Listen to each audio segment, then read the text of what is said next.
Intellectual Property Department offers upgraded training courses to establish the expertise of managers in enterprises and enhance competitiveness while providing a free legal consultation service. For details, visit ip.gov.hk.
The 14th Five-Year Plan enhances Hong Kong as a regional intellectual property trading hub.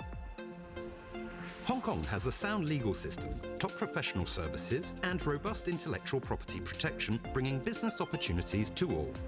The Intellectual Property Department offers upgraded training courses to establish the expertise of managers in enterprises and enhance competitiveness while providing a free legal consultation service. For details, visit ip.gov.hk.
Ladies and gentlemen, good morning.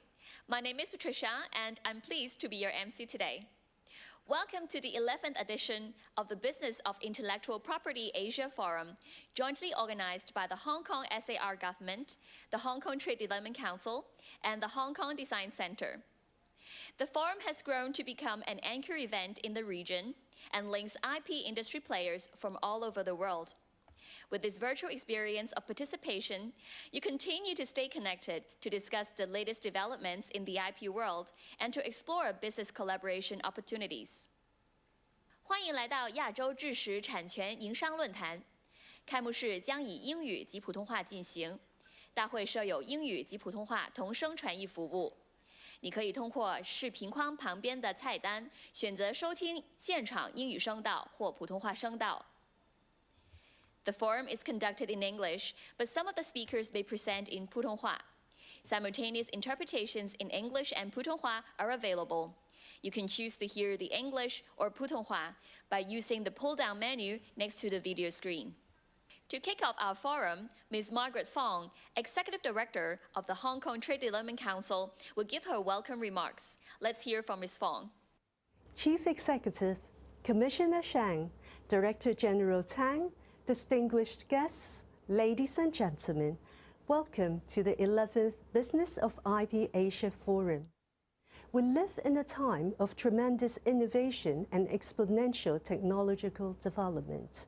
But the COVID-19 pandemic has reminded us that, despite our ingenuities, we are still vulnerable to the forces of nature.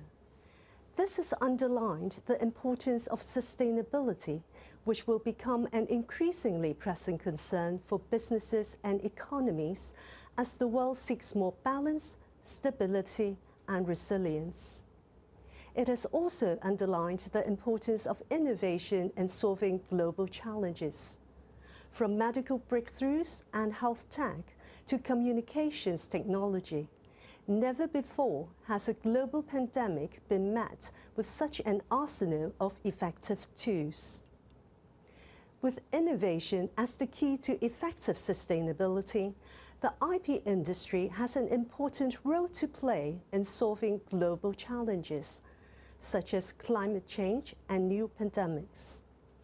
IP systems are what enable human creativity to become practical technologies. With this in mind, the theme of this year's BIP Asia Forum is Unleashing Innovation for Sustainability and Growth. As Asia's IP marketplace, Hong Kong is the ideal platform to gather international experts and industry players to discuss topics such as the evolution of IP strategies alongside corporate sustainability goals, the new paradigms powering sustainability, the role of IP in solving complex business problems, and how to harness disruptive new technologies to drive digital transformation. Hong Kong connects IP activities in the region to international markets with expertise in IP trading, financing, commercialization, licensing, and technology transfer, and strengths which include an internationally respected dispute resolution framework, robust IP protection regime, strong IP support services, and comprehensive financial services. Hong Kong's role is becoming even more important as the Greater Bay Area emerges as a global technology and innovation powerhouse.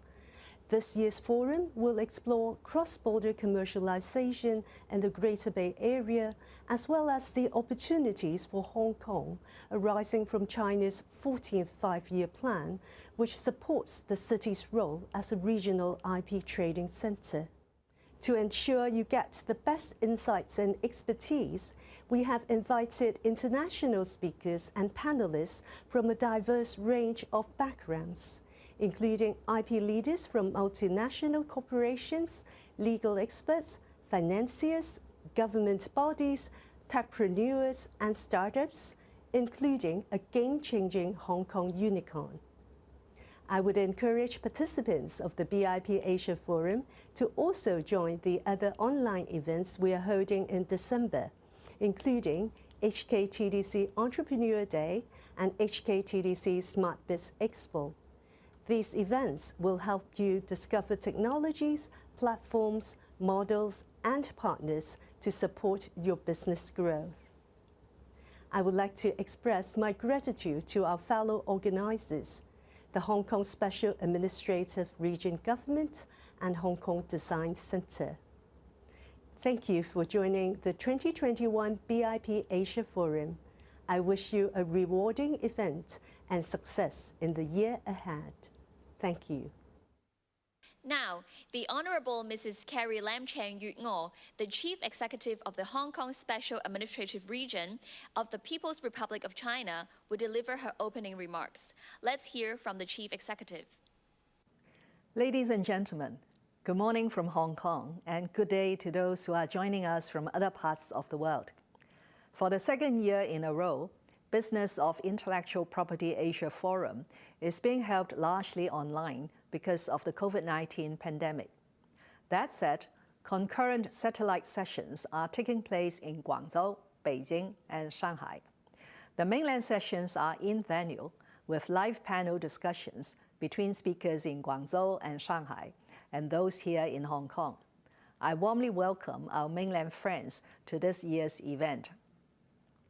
Last year's forum drew more than 14,000 participants from some 40 countries and regions, and I expect similar numbers this year. More than 70 IP industry leaders from Hong Kong, mainland China, the Asia-Pacific region, and around the world are taking part, offering their insight and intelligence on the latest developments in the global IP business. And in one way or another, they will address this year's timely theme, Unleashing Innovation for Sustainability and Growth. Sustainable development is central to our future, and innovation is critical to realizing sustainability. Innovation and technological advancement are also clear priorities of my government. Over the past 4 years, we have invested some $17 billion in I&T, and the results are encouraging. Between 2017 and 2021, the number of startups in Hong Kong rose 68% to a record high of 3,755 this year. Venture capital investment increased from 9.2 billion Hong Kong dollars in 2017 to 9.9 billion Hong Kong dollars in 2020. And during the same period, we raised 12 unicorns here in Hong Kong. Several of them were incubated at Cyberport and Science Park, our two major centers for startup incubation and entrepreneurial development. Homegrown innovations are also flourishing. In the 2021 special edition of the International Exhibition of Inventions of Geneva, Hong Kong won 136 awards, an achievement that topped all past records. And the future looks even better thanks to the National 14th Five-Year Plan. The plan not only supports Hong Kong's rise as an innovation and technology hub, but also backs our ambitions to develop Hong Kong as a regional IP trading center. That makes good business sense given Hong Kong's strong IP protection regime, efficient IP commercialization, a sophisticated services sector, as well as sound legal and judicial systems. On top, we have strong R&D capability, enthusiastic government support, and seamless connections to the Greater Bay Area, a market of some 86 million people. It is therefore no surprise that Hong Kong ranked 7th globally on the criterion of IP rights in the 2021 World Competitiveness Yearbook, published by the International Institute for Management Development in Switzerland, up 5 places compared to last year. Rest assured that my government will do all we can to capitalize on the support of the 14th Five-Year Plan in developing Hong Kong as a regional IP trading center. As mentioned in my policy address, the government will implement a series of initiatives to promote IP trading, including further promoting and developing the original grant patent system by building up the substantive examination capability of the Intellectual Property Department, exploring with the mainland authorities on broadening the scope of application of the Patent Cooperation Treaty to cover the original grant patent system, and extending other major international IP treaties to Hong Kong. We will also strengthen our IP regime and industry talent while boosting IP promotion and collaboration beyond Hong Kong. Among others, we recently launched a public consultation on amendments to the Copyright Ordinance. The target is to strengthen copyright protection in the digital environment to ensure that our copyright regime keeps up with international developments while meeting Hong Kong's social and economic needs. Ladies and gentlemen, this year's forum will ensure that you stay abreast of IP developments, trends, and opportunities in Hong Kong, the Asian region, and around the world. My thanks to the Hong Kong Trade Development Council and the Hong Kong Design Center for joining us in organizing this event. I wish you all a rewarding forum and the best of IP business in 2021. Thank you. Ladies and gentlemen, coming up next is the opening remarks by Dr. Shen Chang Yu, Commissioner of the China National Intellectual Property Administration. Now let's hear from Commissioner Shen. 尊敬的林郑月 Distinguished Executive Carrie and Ms. Director Fong, Margaret Fong, and also Director General Deng Hongsen. I'm very happy to attend the 11th Business of IP Asia Forum. And innovation is the first driving force for development, and protecting intellectual property rights means protecting innovation. In recent years, with the great intention of our government, and we have already developed our own IT road, and also developed the road with the characteristic, the Chinese characteristics. And also the 2021 Global Innovation Index report released by the World Intellectual Property Organization shows that China's global ranking has risen to the 12th, a new historical high.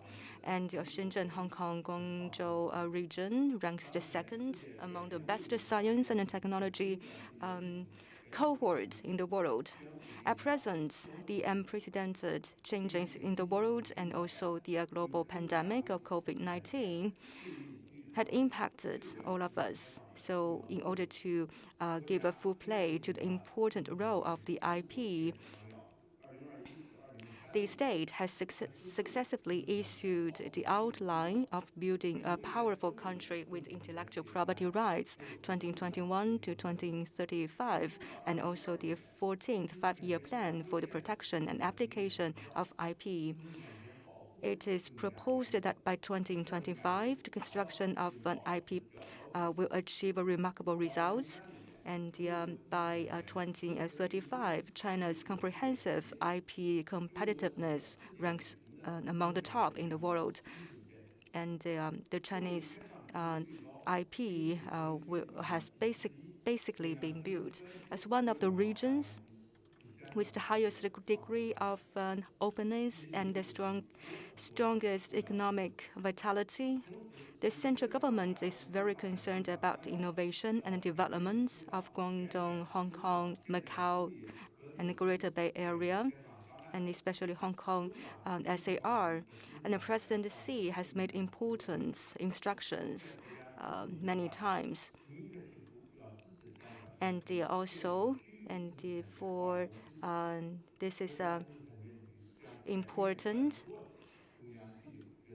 We'll also implement the guidelines, and we will also constantly to support Hong Kong's IP's development and the Greater Bay Area. And we will also attach the great importance of the talent training and offer the convenience to the IP application in different regions. We also expect Hong Kong SAR to further utilize its unique advantage in finance, trade, and talents, accelerate the development of a regional intellectual property trading center development, promote the free circulation of innovative elements, continue to optimize the business environment, and better integrate into the building of a stronger intellectual property country and national development. The overall situation is to achieve lasting prosperity. Ladies and gentlemen, the annual Asia Business Forum, BIP Forum, has become an important platform for intellectual property professionals from all over the world to discuss the latest developments in the industry. With the theme of booming innovation, sustained development, and growth impetus, this forum will provide very good opportunities and values for innovation and achieve sustainable development goals. I believe these will further promote the deepening of exchanges and cooperation between all parties in intellectual property rights and technology innovation, promote Hong Kong SAR and the GBA to achieve a higher level of openness and innovative development, and help boost Asia and the world's economic recovery, prosperity, and progress. I wish this forum a complete success. Thank you. Tang, Director General of World Intellectual Property Organization, for his opening remarks. Let's hear from Mr. Tang. The Honorable Mrs. Carrie Lam, Chief Executive of the Hong Kong Special Administrative Region, Mr. Sen Changyu, Commissioner of the China National Intellectual Property Administration, Ms. Margaret Fong, Executive Director of the Hong Kong Trade Development Council, Excellencies, distinguished guests, ladies and gentlemen. It is an honor to address the 11th BIP Asia Forum. On behalf of the World Intellectual Property Organization, I would like to extend my warmest greetings to the organizers of this event and to all the participants joining us from around the world. My remarks today will reflect briefly on the current state of the global IP ecosystem, the trends that are shaping its development, and WIPO's new strategic plan. First, IP filings have proven resilient over the last 20 months, despite the considerable challenges presented by the pandemic. WIPO's recently released World IP Indicators report shows that global trademark applications rose sharply by over 13.7% to reach 17 million. Designs contained in applications grew by 2% to reach 1.3 million, and patent applications increased by 1.6% to just under 3.3 million. In tandem, we're seeing a profound shift in global asset creation from tangible assets such as resources, commodities, and traditional property to intangible assets such as intellectual property, data, software, know-how. And over the last 50 years, the value of these intangible assets in the S&P 500 has increased from 20% to close to 90% today. Globally, intangible assets are now estimated to be worth over $65 trillion, more than the US and Chinese economies combined. This has several important implications, including the sparking greater interest across the public and private sector in IP valuation and IP financing and IP collateralization, topics which are very close to the heart of a major finance center like Hong Kong.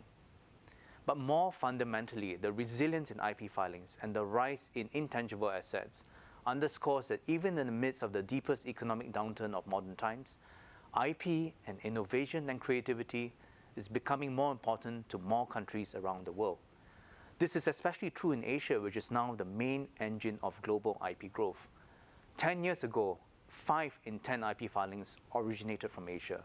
Today, this figure has jumped to close to 7 out of 10. As a result, the tectonic plates around IP innovation and creativity are shifting. For example, Iran last year filed more than 540,000 trademarks, 100,000 more than the European Union, and with India catching up very quickly and to break into the top 5 trademarking offices for the first time. Venture capital activity grew by over 26% in Asia last year, compared to 6% globally. And Hallyu, for example, the South Korean wave behind Squid Game and BTS, is the world's fastest growing cultural phenomenon. In this rapidly evolving world, the global IP community cannot proceed with business as usual and must seize this opportunity to ensure that a balanced and effective IP ecosystem, one that works for everyone everywhere, is in place for all countries in the world. And so this is the mission behind WIPO's new strategic plan, which was endorsed by member states in October. Under our plan for the next 5 years, WIPO will, of course, reinforce our traditional areas of strength as a provider of global IP services and as the forum for international IP rulemaking. But we need to go beyond this. We need to work to ensure that IP now acts as a powerful catalyst for job creation, for investments, for business growth, economic development, and social vibrancy in all economies, especially in developing countries and LDCs. Now, this requires that we build a more inclusive global IP ecosystem and reach out beyond our traditional audiences of IP experts and IP specialists to groups such as SMEs, small and medium enterprises, startups, women and youth, who have often been underserved by the global IP community. To give just one example, there are more than 700 million young people across Asia, with the median age in countries such as Bangladesh, Cambodia, and Malaysia well below the global average. So we need to find new ways of connecting with these young people so that we show them as future innovators and creators, that IP is relevant to them, and the positive impact it can have on the causes that they care most passionately about. This is how the next generation of leaders and opinion makers will come to see the value of IP that we already see as IP people within the IP community. And this is why next year's World IP Day theme will center around IP and youth, innovating the future together. Excellencies, dear colleagues, dear friends, as IP, innovation, and creativity continue to grow in importance across Asia and beyond, WIPO's vision is simple yet bold. We want to build a world where innovation and creativity from anywhere It's supported by IP for the good of everyone. And during this time of crisis and yet opportunity, we look forward to working with all our member states to bring our ambitions to life. Thank you very much for your attention and our very warm wishes for successful 2 days ahead. Ladies and gentlemen, here comes to the end of our opening session. The keynote session, Unleashing Innovation for Sustainability and Growth, will begin now at 10:20. Please stay tuned.